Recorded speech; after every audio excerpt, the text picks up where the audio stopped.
بسم اللہ الرحمن الرحیم۔ السلام علیکم۔ آج کی ہماری ویڈیو ہے فرما برداری والی روزی۔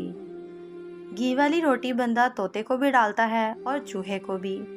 طوطے کو خوش ہو کر ڈالتا ہے اور چوہے کو پھنسانے کے لیے، اور بطور سزا کے چوہا بڑا خوش ہو رہا ہوتا ہے کہ اتنی اچھی روزی کا خزانہ مل گیا، لیکن اس وقت حقیقت سامنے آتی ہے جب لوہے کی تار گردن کا شکنجہ بن جاتی ہے۔ جس کو وہ روزی سمجھ رہا تھا وہ مصیبتوں کا پہاڑ بن جاتی ہے۔ ایسے ہی اللہ تعالیٰ کچھ لوگوں کو روزی خوش ہو کر دیتا ہے اور کچھ لوگوں کو ناراض ہو کر بطور سزا۔ اب کیسے پتہ چلے گا کہ اللہ روزی خوش ہو کر دے رہا ہے یا ناراض ہو کر دے رہا ہے؟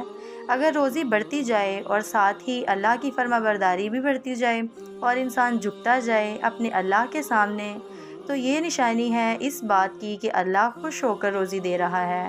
اور اگر روزی بھی بڑھتی جا رہی ہے اور ساتھ ہی اللہ کی نافرمانی بھی بڑھتی جا رہی ہے اور انسان اللہ سے دور ہوتا جا رہا ہے، تو یہ نشانی ہے اس بات کی کہ اللہ ناراض ہو کر روزی دے رہا ہے۔ روزی حاصل کر لینا کوئی کمال کی بات نہیں، وہ تو جانور بھی حاصل کر لیتے ہیں اور غیر مسلم ہم سے بھی بہتر حاصل کر لیتے ہیں۔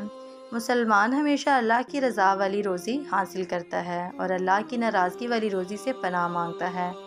اچھا، جب ایک چوہا پھنستا ہے تو باقی چوہے دیکھ رہے ہوتے ہیں، تو پھر کیوں باقی چوہے پھنس جاتے ہیں؟ وہ اس لیے کہ جب لوہے کی تار چوہے کی گردن پر پڑتی ہے تو چوہے کا منہ کھل جاتا ہے جو چوری سے بھرا ہوتا ہے، اور تار اتنی باریک ہوتی ہے کہ وہ نظر نہیں آتی۔ چوری سے بھرا منہ نظر آ رہا ہوتا ہے، وہ کہتے ہیں یہ نکلے تو ہم بھی یہ چوری کھائیں۔ ایسے ہی نافرمان بندے کے اوپر جو مصیبتوں، پریشانیوں اور بیماریوں کی تار ہوتی ہے، وہ دوسرے بندوں کو نظر نہیں آ رہی ہوتی، سامنے چوری سے بھرا منہ نظر آ رہا ہوتا ہے۔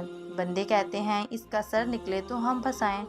اس وقت پتہ چلتا ہے جب نافرمانی کی وجہ سے روزی کی شکل میں مصیبتیں، پریشانیاں اور ذلتیں انسان کا مقدر بن جاتی ہیں۔